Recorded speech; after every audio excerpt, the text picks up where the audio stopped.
Oh, we've already got some people joining. Hello, Cooper. Hello, Manon.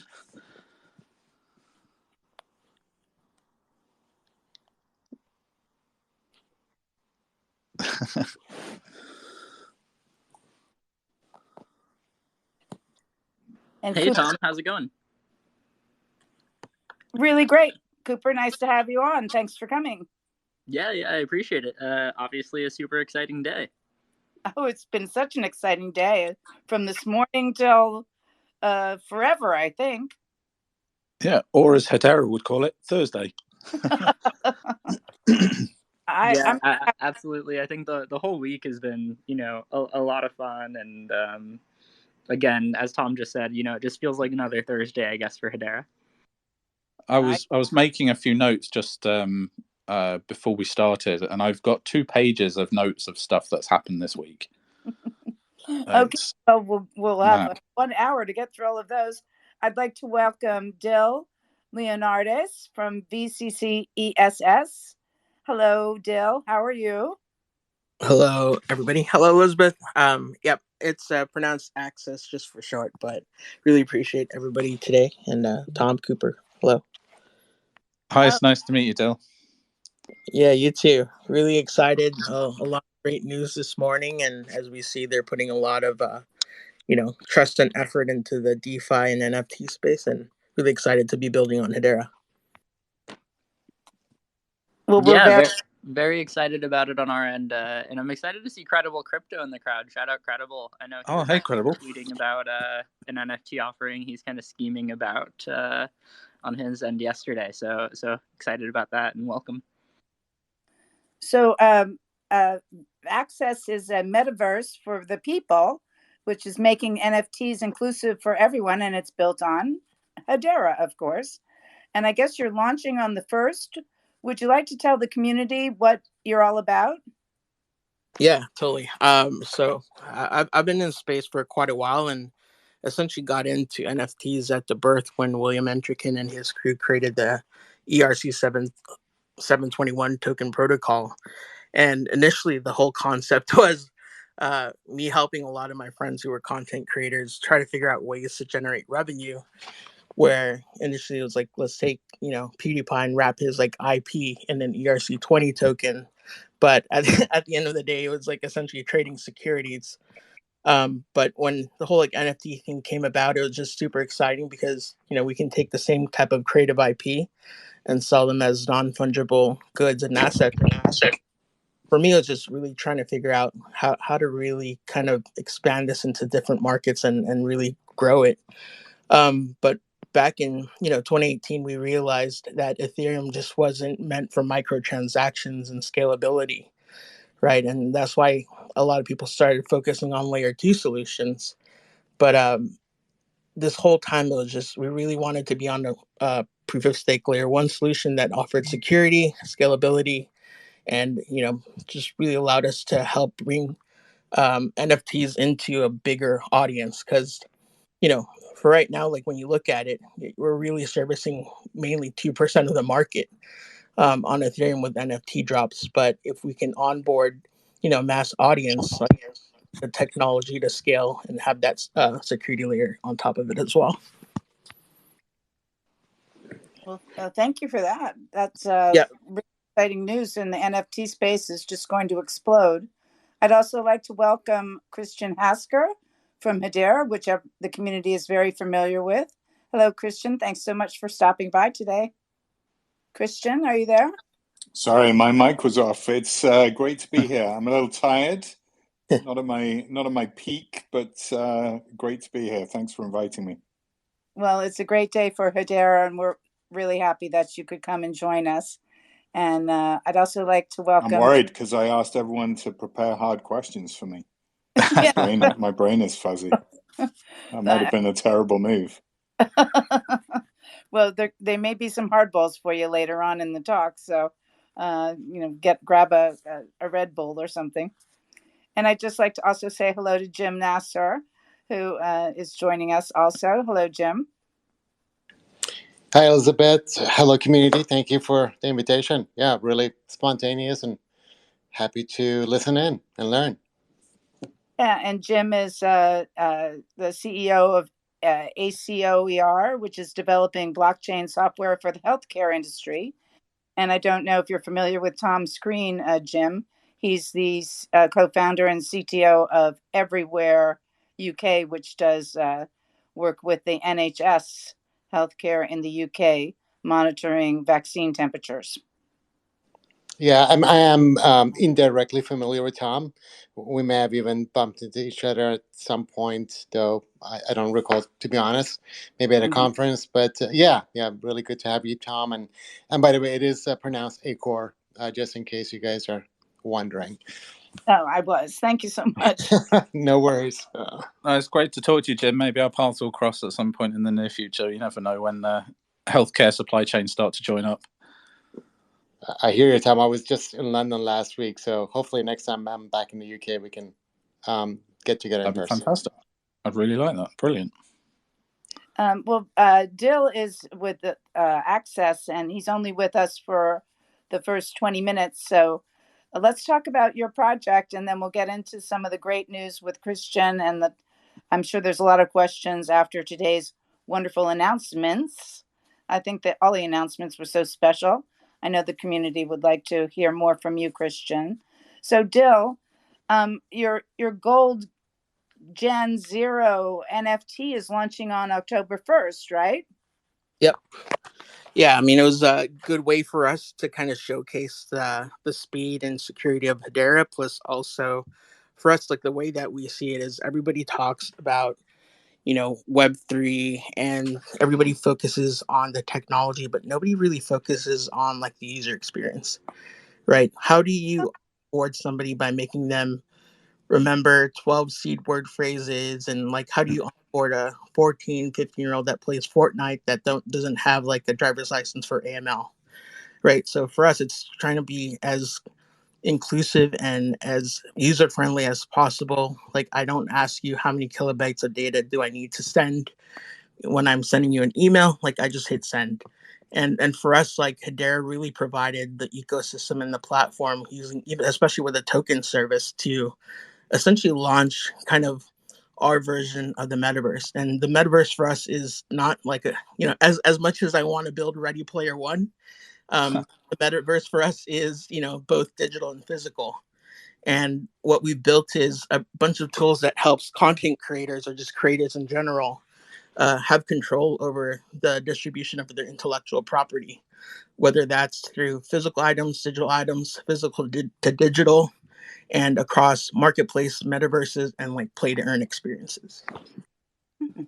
I did notice that although in your Twitter feed that you've got a virtual office and you've been rocking the Oculus. Yes, we're definitely building for that. One of our team members, his last startup was a company that Apple acquired and is now ARKit.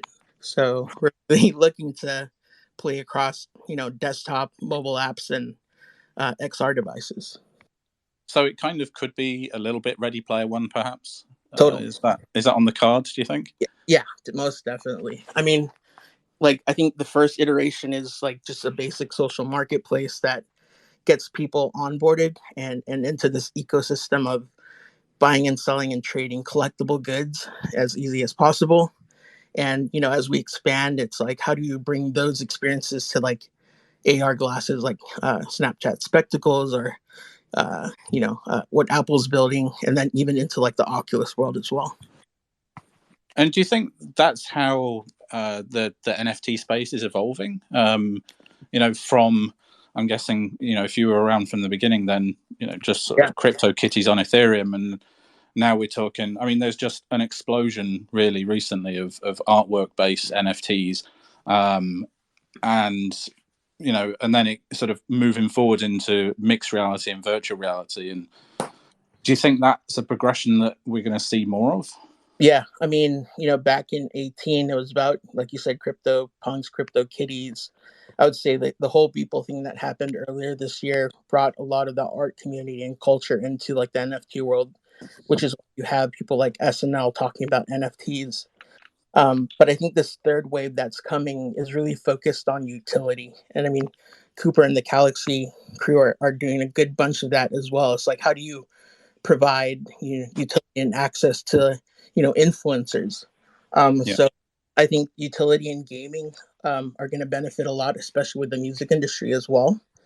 And it is really focusing on that, because I would say earlier this year it was about an artist dropping something, and then you have like 8 to 10 people bidding on that one piece, and then in hopes that secondary sales are you're gonna shoot that up or even more. But what we saw is that secondary sales across these early NFTs dropped in prices drastically, just because it sold at such a high price that it was just not sustainable for like a bonding curve to happen, or like the floor to like raise, right? So I think that's why you see a lot of these generated projects that release now are like releasing at very low prices, because the secondary gets is where like the spikes tend to happen.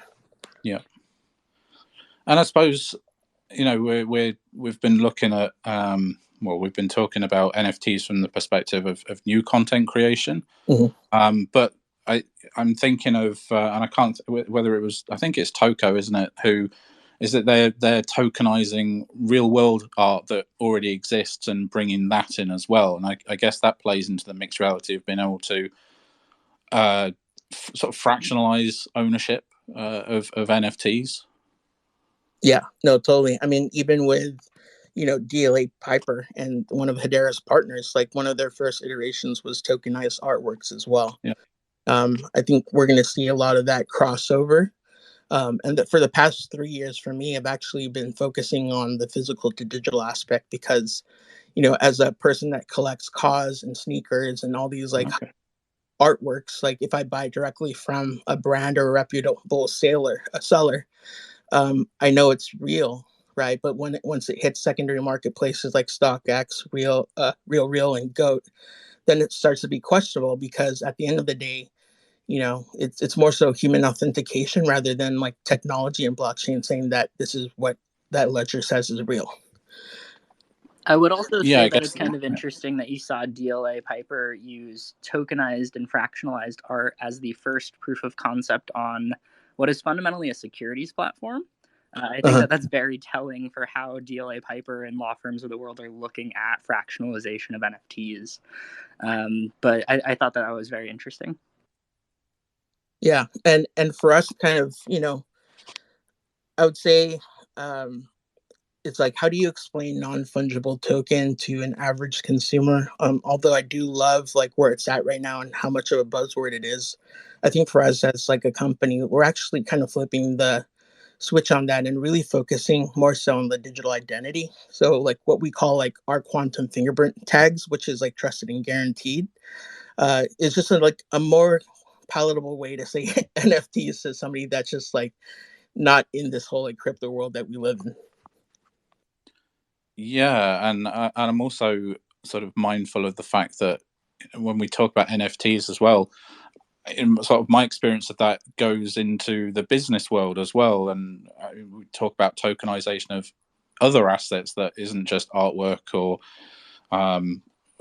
sort of performances, music or anything like that, but also real world assets that have value, whether that's in business like equipment, or I mean, I've again sort of talking to companies even recently, and tokenization of assets within supply chains, or tokenizations of entire buildings, either for sort of cross supply chain representation. So actually, you're right there that there's more to that NFT phrase than just.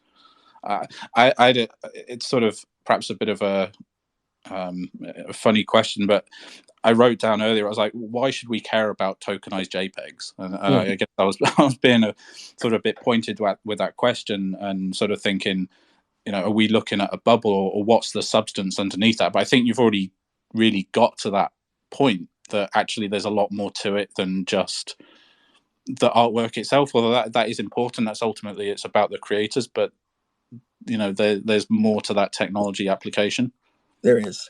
Yeah. I mean, for us, really, and this is kind of the confusion too, is people think that NFTs are just mainly for art, right? But like for me, like the way that I've explained it is, Imagine like you're Elon Musk and I'm telling you to build a car and I'm just giving you the base frame for that car and you can build whatever you want on top of that, right?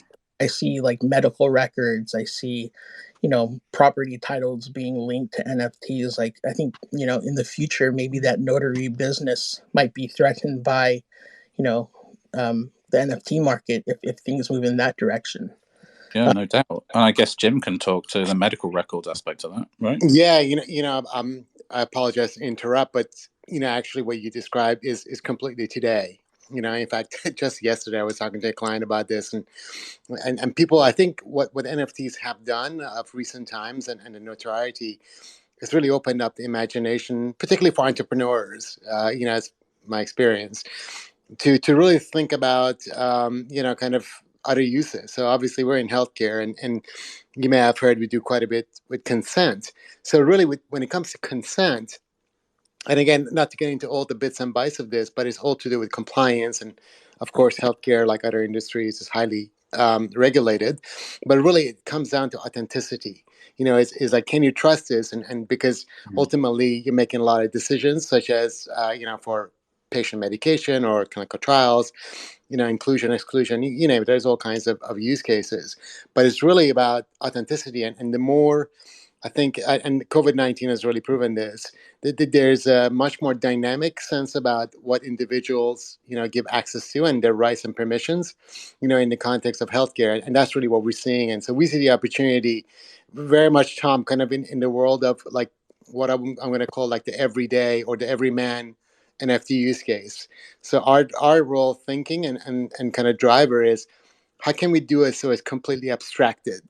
Right, so we get the utility, the authenticity, but we're not really that interested in the market, at least not in the primary marketplace, maybe secondary data marketplace. So a little bit different to the kind of use cases that maybe some of the folks are familiar with. However, only completely practical on a technology like Hedera.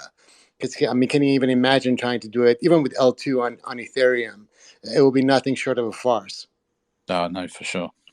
Yeah, that's super The interesting. fees as well. I think I might disagree with most people on the call, or at least the speakers on the call, as well as maybe most of the industry, with the way that we see NFTs evolving over time.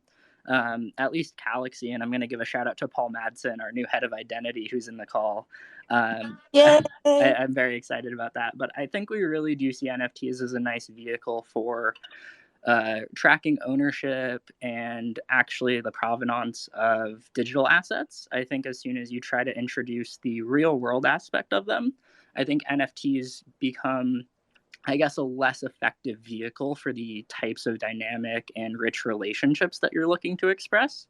And so at Galaxy, we actually think that decentralized identity and specifically verifiable credentials creates a much richer kind of web of trust between interconnected or different parties. Fitting or force fitting these types of rich relationships and trying to express those with NFT kind of sales or minting histories, when in reality, at least at Galaxy, we expect these things to move into a decentralized identity model over time. Not that we're not super bullish and excited about NFTs. We're definitely going to get a bunch of high-profile people, and specifically, I'm trying to get Credible over here to line up his new NFT drop on Galaxy. But I do think that for a lot of the things that people talk about with NFTs, I do think over time you'll see decentralized identity and credentials being a better vehicle for the types of things that we're looking to represent on chain. Yeah. So Cooper, I do agree with you, and I think certainly DIDs, in our roadmap is a big part of. Decentralized identity is a big part of our longer term roadmap.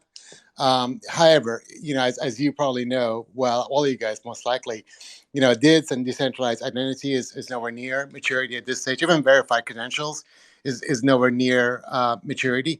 So there's got to be some kind of a transition path. And that's really the way we look at it, because if you had NFTs and ultimately I do also agree with you, this association between physical to digital, really you have to go digital first, because there's all kinds of ways in which you could have disjointed physical to digital, and that becomes an offline process. But I think that you got to think through a practical transition to DIDs, because that's not going to happen that quickly. Absolutely. I think what you'll see with us is at least we'll start off with, and Paul actually just joined the stage, so I could chat this over to him. But I think you'll see us starting to, work from an NFT based model, using decentralized identity and credentials against those NFTs to, kind of establish a relationship between them, the entities endorsing them, the entities that care about them. I'm not saying that NFTs are going away by any means. I think that we'll see them move from a one size fits all thing to kind of a more small vehicle for some of the other things that we want to do. But hey, Paul, welcome to the stage. Hey, Cooper. Hey, all. Hey, Jim. Yeah, I guess my fundamental issue or concern with NFTs for identity, whether consent, as you hinted at, or identity attributes, is that, as I see it, that the notable value proposition of NFTs is it tracks ownership, but ultimately with the intent that at least it would be possible to transfer that ownership, right? And because NFTs are transferable. But what does it mean to transfer one user's consent to somebody else? Or what does it mean to transfer one user's COVID vaccination status to another? As Cooper indicated, verifiable credentials with DIDs underneath don't have that same semantic of being optimized for transfer. They're optimized for presentation and thereby laying claim to the identity attributes within. But they don't have that additional layer or semantic of being transferable between human actors or entities. Hey, Paul, good to hear from you. I mean, you make a really good point, and I do want to, again, a lot of this is about the nuance of not just the technology, but the business model. So let's take consent as example. In the world of I think, dynamic consent and where we're seeing consent going, particularly in the healthcare space, I think there is an opportunity. It's not there right now, but there's an opportunity essentially for a custodian entity that acts with the organization. So organization being, let's say, a hospital or a pharmaceutical or whatever, and on behalf of the individual, right? And why would you kind of want to entertain NFTs is because really, as an individual, you want to be able to see your NFT consumed and available and monitored across different applications and different contexts. However, it's not really, like you said, it's not that trivial to do a person-to-person transfer. It's really much more of a custodian play, like a fiduciary, like an attorney would play. And that's really the way we see it from a business perspective. It's early days, but for sure, though, it's not as trivial as just saying that you're going to transfer, from one individual to another one. Yeah, okay, that's a good point. I acknowledge that. Yep. Yeah. Also, the thing I'm super excited about, which Access and his team spoke about, which is like, how exciting CryptoKitties and things were specifically for NFTs. I think one of the biggest things, at least at Galaxy, we thought we were missing in the marketplace was the ability to add, with the CryptoKitties example, breeding dynamics on chain or rarity dynamics on chain. So we're super excited about, obviously, Smart Contracts 2.0, which was announced today. Which just allows us to do a lot more interesting and dynamic and rich relationships with those NFTs that we do issue, right? Like you could literally build a whole kind of cooler version of CryptoKitties on Hedera that's, costing $1 to mint rather than hundreds of dollars, and you can have that kind of fully trustlessly on chain now, which you really couldn't before there was that level of programmability with HTS. Yeah, I think one of the things that kind of upset me while, really exploring both different chains and Ethereum and Hedera was a lot of the platforms out right now, like OpenSea and, Nifty Gateway and Rarible, all of them don't bake their, residual percentages into their smart contracts. Like it was all a handshake on the back end. And a lot of the artists that we work with have had a lot of issues with that recently because for months they were making sales and resales and their percentages were not being delivered to them by OpenSea, where with the information or the announcement today of, custom fees being built into the tokens that we create, like really provides trust in the community that we're trying to foster and grow. So I'm really excited about all the announcements that came out today. Yeah, can we put Hasker on the spot here and start asking him some tough questions? Like, will HIP 18's custom fees be carried through smart contract support? Maybe not. You can you can ask me those questions for sure. I know the HIPs just went out. I don't think they have numbers on yet for everything that was announced today, but the HIPs have been published. I would say, Cooper, given you were the author of HIP 18, I think that's something absolutely that you will be able to weigh in on and influence. Yeah, super excited about it. Just love putting you on the spot, Hasker. Yeah. Well, I think it's fantastic that the grandfather-grandson duo is back together again at Galaxy. Paul, I'm totally okay if you never, ever, ever send another photo of your bare legs. That would be fine with me. But it's awesome that you're there, and just loved seeing that news this week. So don't we get that? I confess I missed a bit of Cooper's question. Don't we get that royalty feature as defined in HIP 18 for free with Smart Contracts 2.0?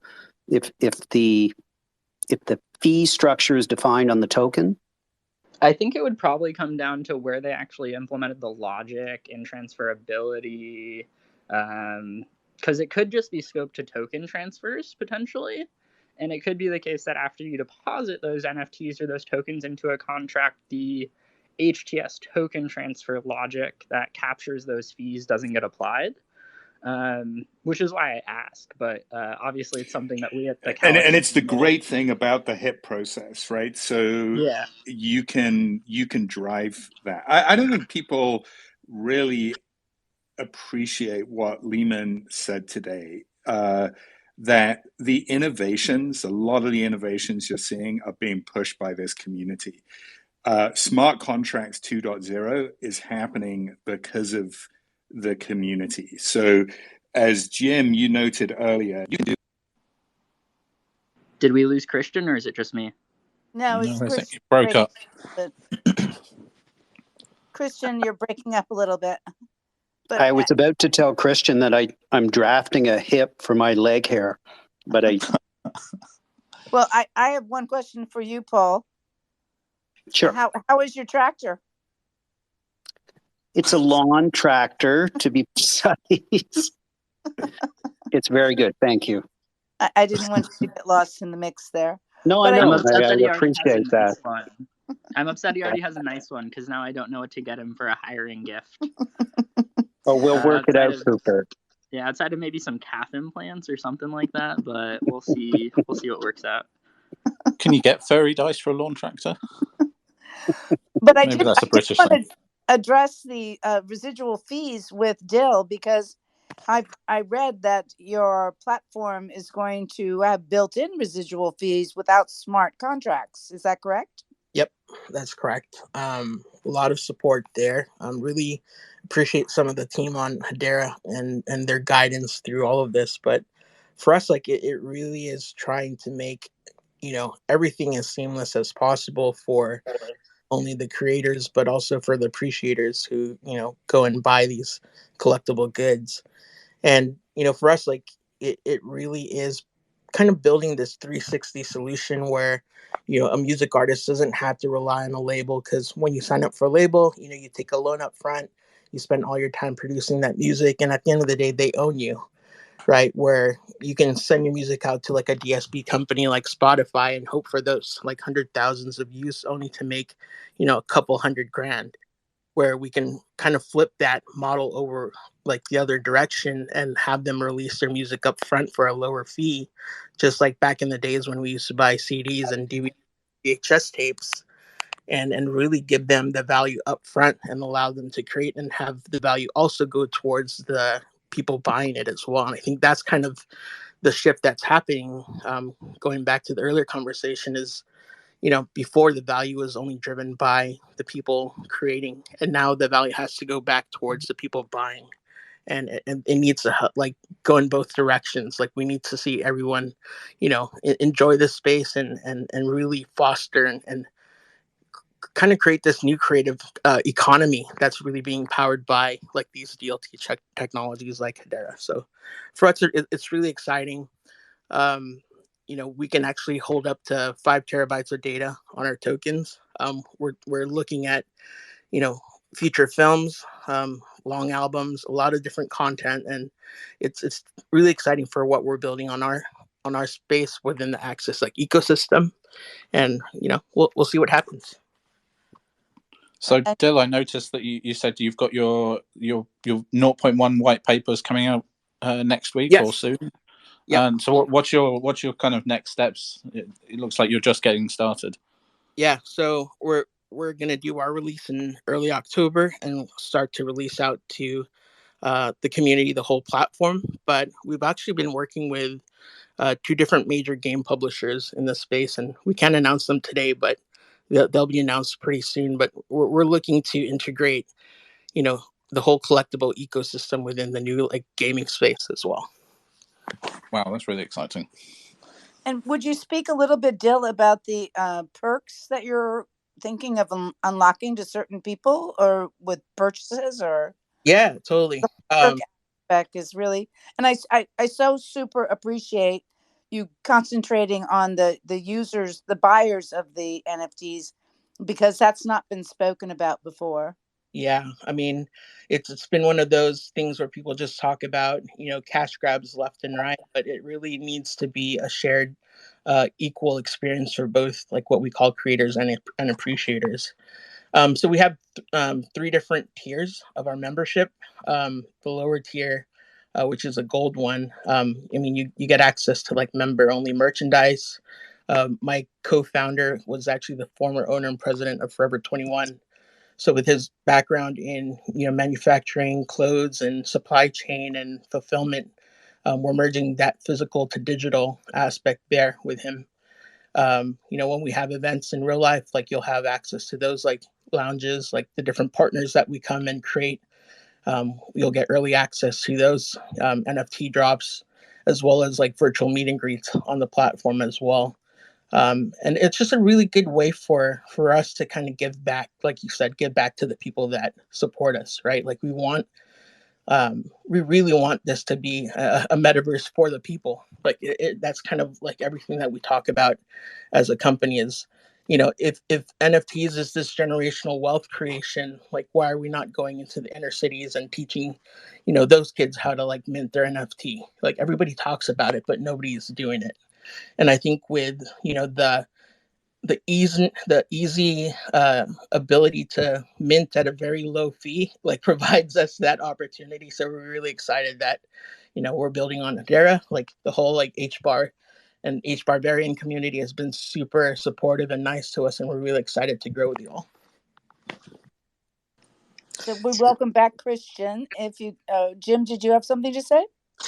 Yeah, Elizabeth, just a quick question to Gil. Yeah, this is great, by the way, and yeah, wish you the best of luck. I think it's a good approach. My question is, are you guys planning on kind of an eco space, or like basically APIs where other developers could consume your services? Yep. We've Cool. built a bunch of API like SDKs and APIs so you can webhook into us. And it's just going to be a very easy experience for people that we partner with. But I actually have to go for another call, but I really appreciate everybody today. I'll be around for more. Dill. Thank you for giving us your time, and we look forward to having you on another space. Most definitely. Thank you so much. Thank you. Dill had a hard break that he had to go on a business call, but we'll get Christian back up here because he tried to avoid a hardball question, I think. I did not. I was full flow answering, and then Spaces pooped out on me. You remember what you were saying, Christian, or should we go to another question? I think on smart contracts, you've had some great insight there from Cooper and Jim, and we can definitely go deeper. But I'm happy to take other questions as well. There was a lot of news out today. Your perspective, I mean, the whole community was just I saw people from Norway and Australia and all over the globe, really. Just so excited about the the YouTube presentation this morning, and it was just an awesome thing, and the community being so involved, and actually that everyone on the presentation was acknowledging the community was really supportive of us, you know. So I just want to thank Hedera for mentioning all the community members, because everyone got excited about it. Yeah, definitely. Well, decentralization is really all about community. So it's not really about, Hedera. It's about everything that you are doing and you're going to build.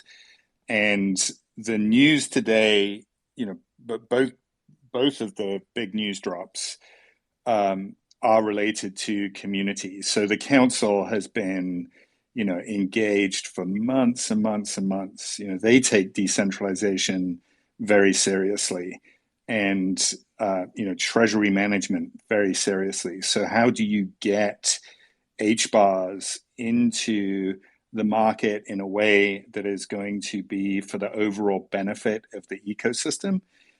That's what you saw in the announcement today. And, it could be a little time before people really understand what that means. But the HBAR Foundation is a completely independent entity. Just like you are completely independent from Hedera as community members, so is the HBAR Foundation.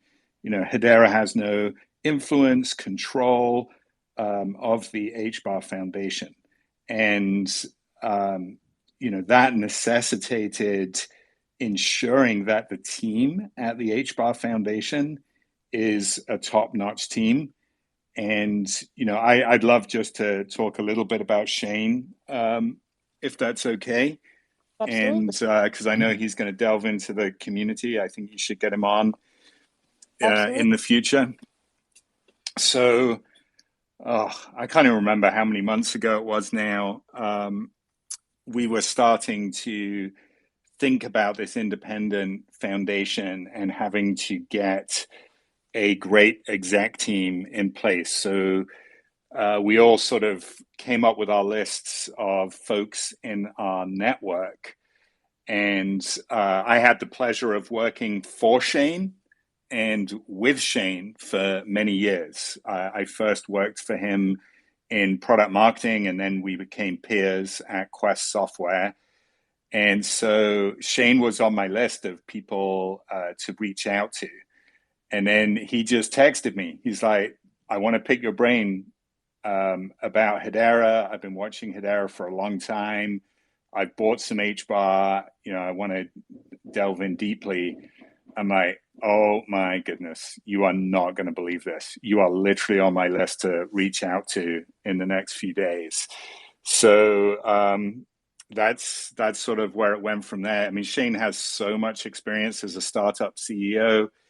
He has experience doing, really big M&A deals. When we were at Quest Software, he helped negotiate the deal by Dell to acquire Quest. When he was at BMC, he negotiated the private equity deal there that happened a few months ago. So he's just top notch, and he's been in cryptocurrency for a long time, and he's been watching this project for a long time, and I just couldn't be happier. He's such a stand-up guy, and he's going to build a great team and do amazing things over there.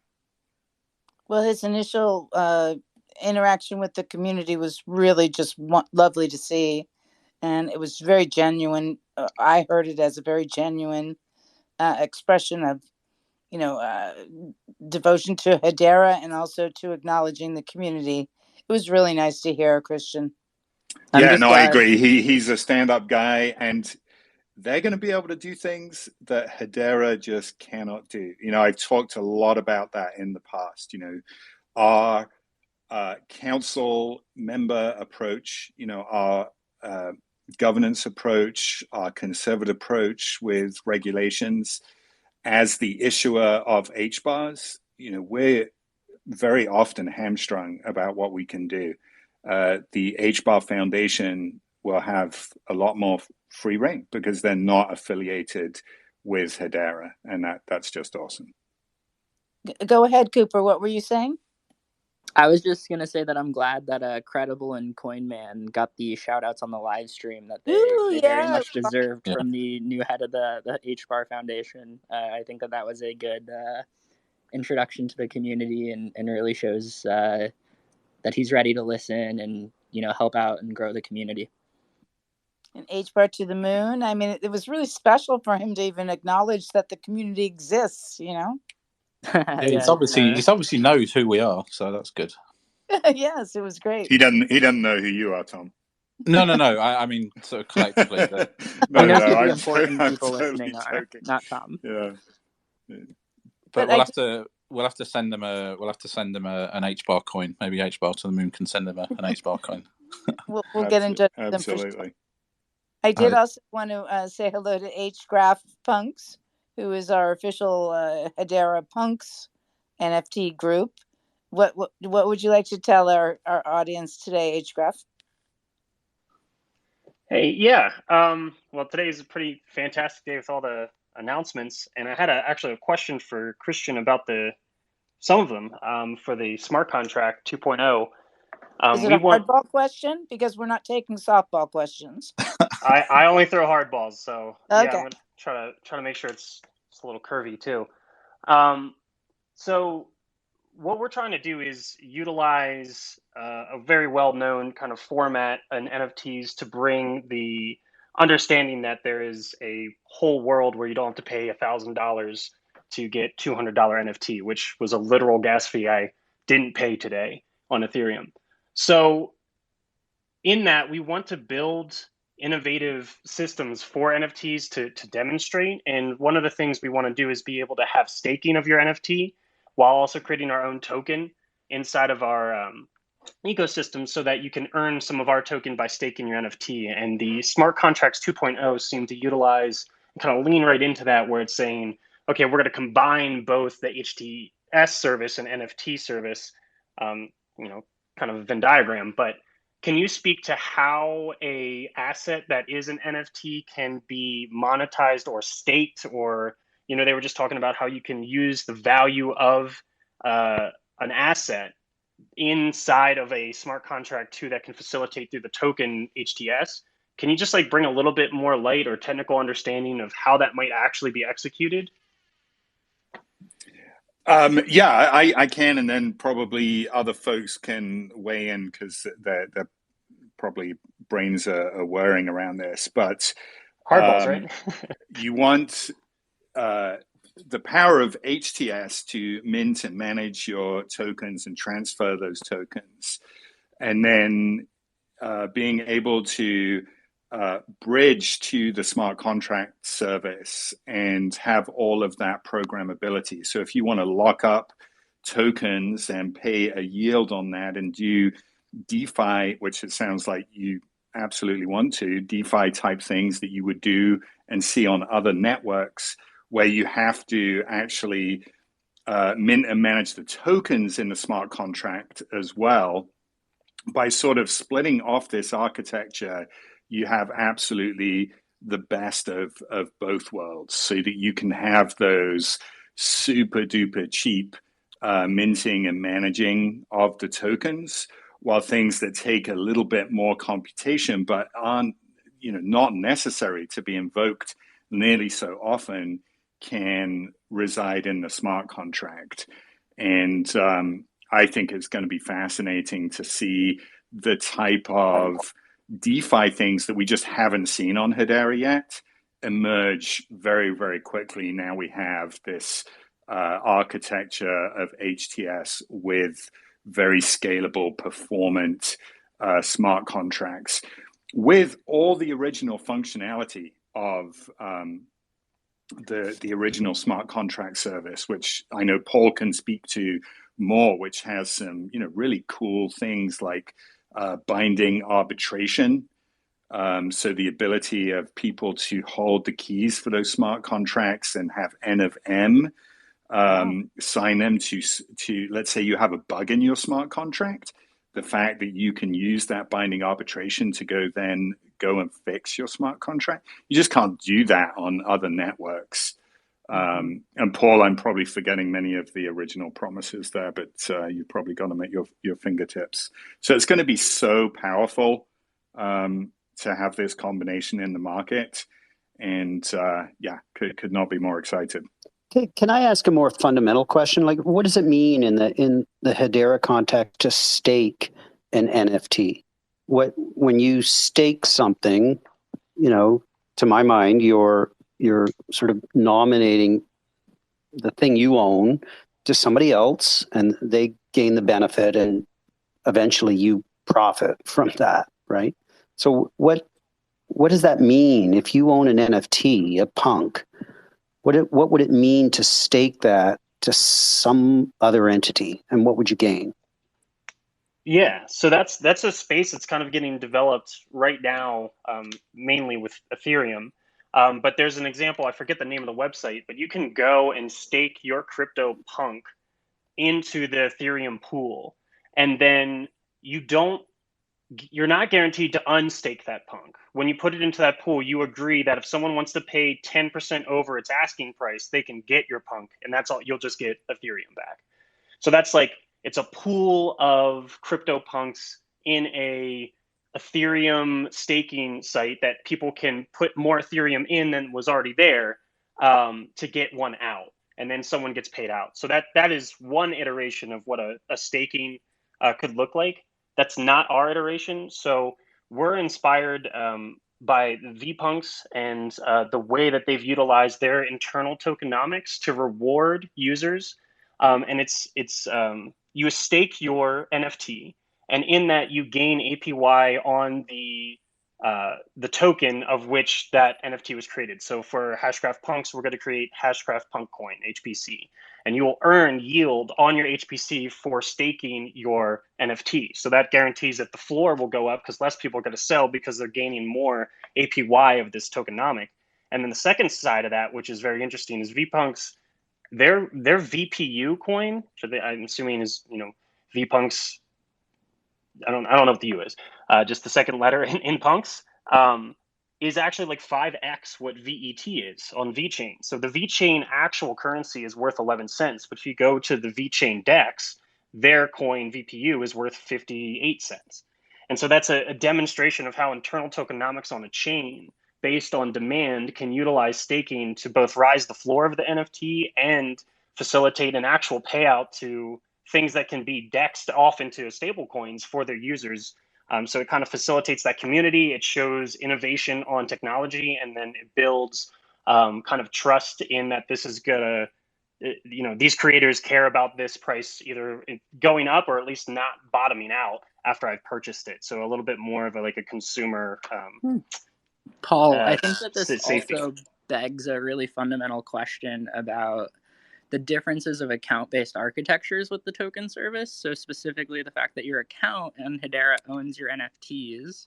If you want to go to a contract, do you deposit those NFTs into the contract, and does the contract generate a wrapped version of them? Or does it actually lock that up in your account?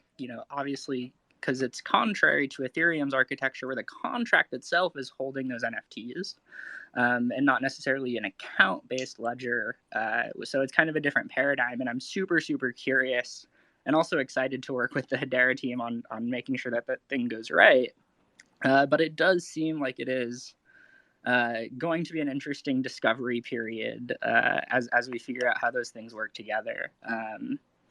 Because I'd agree, but I'd imagine you would want it to be the latter, right, Cooper? You want to keep all the token logic in HTS, but be able to lock tokens via.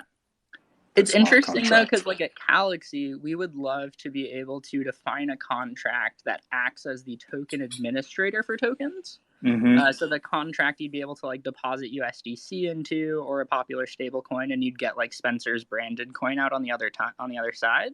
Mm-hmm. And whether those tokens are issued or managed by the contract, or the contract kind of ejects them out to HTS, I'm very curious about. But you are right. You'd always like to have the ability to move them to the HTS level, move them really efficiently and lightweight, But there's kind of a question of where. So you do want the smart contract to be able to mint the token on HTS and then manage that. So I really do believe that when we talk about integration with HTS, that's exactly what is being considered right there. Yeah. Not only being able to like take an HTS token and put it into a contract and kind of lock it up, but also be able to program those contracts, just like CryptoKitties did, where people can go to the contract, it can mint the next unique NFT or the next randomly generated NFT that then shows up in your HTS account and can have those custom fees that you see with like HIP-18 associated with them. So I believe directionally that is exactly what is being considered, and once those HIP numbers go out, Cooper, you should jump on that.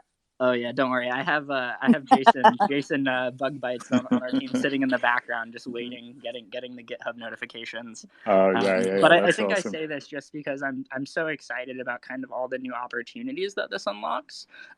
Before we've been planning a bunch of NFT drops. We have a couple celebrities that are already on reality TV shows or will be on reality TV shows coming up over the next kind of season. And we've been, thinking about solving and ways that we can solve this exact problem of getting kind of the randomness that you'd like with NFT packs originated on chain and issued on chain. So at least on the Galaxy side, this is truly an exciting day. And I wasn't joking when I told Paul that he should start updating our white papers to reflect the new opportunities with this architecture. Well, he better get on his job right away. Hey, Cooper, I have one question about HIP-18. With tokenomics, is there an ability, like SafeMoon, Binance, they had the reflections that just kind of like broke the Binance smart chain and then everything else happened. But is reflections based to give back to the other holders of a token on HTS a possibility with a custom fixed rate fee of, say 10% or something, and then you put that into an account that then creates a smart contract that redistributes to wallet addresses that are on that token? Like, is there any? That's a really good. Yeah, that's a really good question. So when we thought about HIP-18, we were not looking at it from an airdrop perspective. How do we distribute a protocol token to a very, very broad set of people? You'll actually see in the discussions and the implementation, I think you can define about 10 different parties that can receive a HIP-18 based royalty, which is a significant amount for being, just available right out of the box. You could determine all 10 of those accounts in like 15 lines of JavaScript code, right? Like that's so much easier than writing a custom smart contract to distribute royalties to 15 different parties.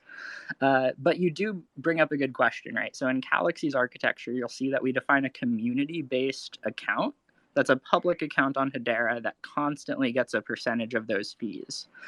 We've been thinking about this as a DAO or a community-operated multi-sig, where reputable community members, if Tom or Jim wants to join this DAO or hold a key in this multi-sig, they could, and from there they can accumulate fees and then distribute them to a broader set beyond 10 people or 10 accounts on Hedera. But what you bring up is a really interesting caveat where if one of those entities that you're able to define a royalty for, one of the 10, is a contract, and that contract has administrative permissions, the contract could in theory facilitate the type of airdrops or broader dynamic giveaways. It's unlikely that the contract would only be able to distribute royalties to 10 parties. So I think, it does depend on like the nuances of the implementation. But there should be a way that you could even define 10 different contracts that get percentages of HTS fees, which each have very distinct and separate business logic to reward early adopters, to reward members in a specific Discord group. In an ideal world, you have Chainlink and some off-chain oracles or resources that you can pull into those contracts and then do different types of giveaways. So I'm optimistic that something like that will now be supported with Smart Contracts 2.0. But I, wasn't within the scope of our original proposal. That's so awesome. Thank you so much. Mentioned that H4 to the Moon is in the house, and he got a shout out today on the Hedera announcements. So I just wanted to give you a chance to speak. Yeah. Thank you. That was really cool. I didn't expect anything like that. it was a crazy day for Hedera and the community, and overall, the whole week was kind of very exciting for everybody who knows about Hedera. And I don't have any question. I just wanted to tell you guys a quick story about Shane. You guys mentioned that we should send him a golden coin. He actually has 2 coins already. And a few months back, he placed an order on through my website, and I was like, "Who is this guy? He seems seems like he's a big shot." I started checking his background. I went on LinkedIn, and he's on a board advisory on big companies. I'm like, why is he interested in my coins? You know. That's But great. I didn't want to say anything publicly until today. Everything was revealed, but that he actually has a huge position right now, being the CEO of the HBAR Foundation. It's a very exciting news, huge news for the developer community too, who are trying to build on Hedera a network, and overall, it's just very exciting. So congrats to everybody. Thank you so much for that comment. I was saying before you joined the space that Shane discussing the importance of the community lifted all of our spirits. And Tom, you wanted to say something? It's a little bit late now. I was just from Cooper's previous comment.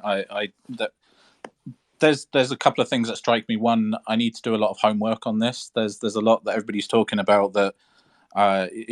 It's the space is clearly moving forward really quickly. The second thing I heard then that is I think I might need to buy some of these Hashgraph punks because they're going to be very valuable. And especially if I can lock them up and stake them, I'm all about the staking. And then third, Cooper mentioned that myself and Jim could earn fees, so that sounds great. I'm all up for that. Absolutely. But I thought actually one of the things that came up today as well, and I think the community have been talking about it for a while, and we've been talking about sort of coins and NFTs. And obviously, Lehman's coin auction came up in the conversation at the end of the live stream, and we've got this proof of concept for doing auctions on Hedera now, and that's really cool. And I can't wait for that. And as well to get potentially bid for a copy of Mance's, the book that sort of inspired some of Hedera's structure. So that book is one of one. It is the original book that he grabbed, and it's called One from Many. It's by D. Hawk, who is the sort of visionary behind the Visa network governance model that Hedera took inspiration from, man, specifically. And it has all of his original highlights and annotations in the margin, and it's pretty cool. That'll be special. Christian, I know that the current coin auction and this HCS-based auction was very much something that was inspired by the community, and you guys really thoroughly did. Like, you guys are getting it audited by a third party and stuff. Is there any way I can put you on the spot to do a follow-up auction when smart contracts are live? And do a smart contract-based auction? Well, of course, Greg was like, after toiling away, he's like, "Oh, yeah, he's like, damn, I could have just copy and pasted. I could have just done a smart contract." Yeah, I don't see why not. We could absolutely do that. Now, I will say the HCS HTS combination and getting a whole validator network is cool beyond just the auction and can be used for other stuff as well. But I will talk to Gerrig about a follow-up, and we've certainly had a lot of people reach out to us with interest in keeping the auction site going, which we will not do, by the way. It is a production quality application. As you just said, it's been audited, and so anyone is going to be able to grab that code and run with it. The UI, Claudio did it. It's beautiful. So, we hope the community just keeps it going. If there is ever a secondary smart contract-based option, we'll get you some shoes from someone on the Galaxy team. They probably won't be Spencer's, but maybe we can get Paul to sign some for you. Maybe I'm a 12. I do not want Paul's shoes, however. Not the white dad kicks with all the lawn care stains on them. I feel like those would sit well in a display case in someone's video backdrop. I've seen his legs and his feet. Cooper, we do need to talk about Spencer's shoes and the implicit promise that was made. So, but that's a separate thread. We can try to make that happen, but I will note that Christian's probably going to get an NFT drop to his publicly known address, assuming that he has association set on optional. That may or may not include that picture of Paul's feet. Oh, good Lord! I get royalties when Christian sells them. Don't look forward to it. I'll see what I can do, Paul. We'll add that to your hiring agreement. I'm going to hop off, though. Thank you, everyone, and thanks for inviting me to the panel. And shout out to Credible and CoinMan and everyone in the Hedera community. This is one of the most exciting days in quite a few years. So very grateful and humbled to be a part of it. Yes, it was Thanks, Cooper. And That's great to talk to you, Cooper. We only have a few more minutes in our Spaces talk because it's nearing the top of the hour. So, Jim, if you have any parting words of wisdom for our audience, you can speak them now. I don't think I'd be so arrogant, but yeah, I mean, it's great to communicate with everyone. I mean, I learned a lot myself, so that was really, really good. It's great to see the community just be so vibrant. I was online just doing work earlier today, and then there was like 2,000 people on the YouTube kind of stream at like an hour before the session started. So that's really cool. Really good. Thank you, Elizabeth, for the invitation. I look forward to hopefully catching you guys up at later times. Yeah, we're planning on doing a whole healthcare Spaces soon, and I see Zenobia's in the house. So if you want to give a shout out, Zenobia, just accept the invitation. So you did a great job today, and the community was really excited to see you on the YouTube presentation, and the video was just awesomely received by everybody. Yeah. And, Paul, it was really great that you could come on the Spaces. Do you have any parting words for our community? Hello. Oh, hello, Zenobia. It just popped up on my Twitter, so I thought, oh, hello, lovely people. Let's see. Oh, great. We're so happy to see you this morning. Hey. Thank you, everyone. Yes, busy week, very exciting stuff coming, and we're rolling. What a day it was for Hedera. It was just... It's Blur's Day, right, Zenobia? That's right. Thursday, yeah. That's what I said. Yeah, it really, I think for me, it's just, it's really felt like it's been a really nice community week. I think recently I've noticed that it kind of seems like there's been a bit more of a shift. There's a lot more people supporting Hedera that you see on Twitter these days, and I think that's really just sort of reflected and culminated today. So, long may this continue. Christian, Zenobia, next time, reduce the stress. Just leak the news early. Thank you so much, Paul. We really miss you.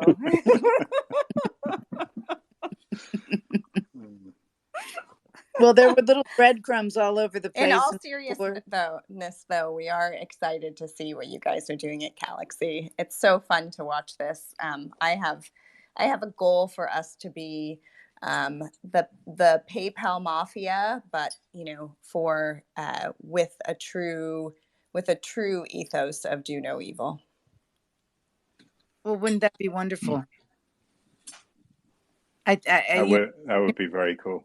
The community is like, in a way, we've been so small and insular that once Hedera really pops out, which today your marketing was amazing. It was like everybody on the whole team was tweeting, and the information on the YouTube was awesome. It was like, what's going on with the marketing team at Hedera? They're like all over it. They always are all over it, of course.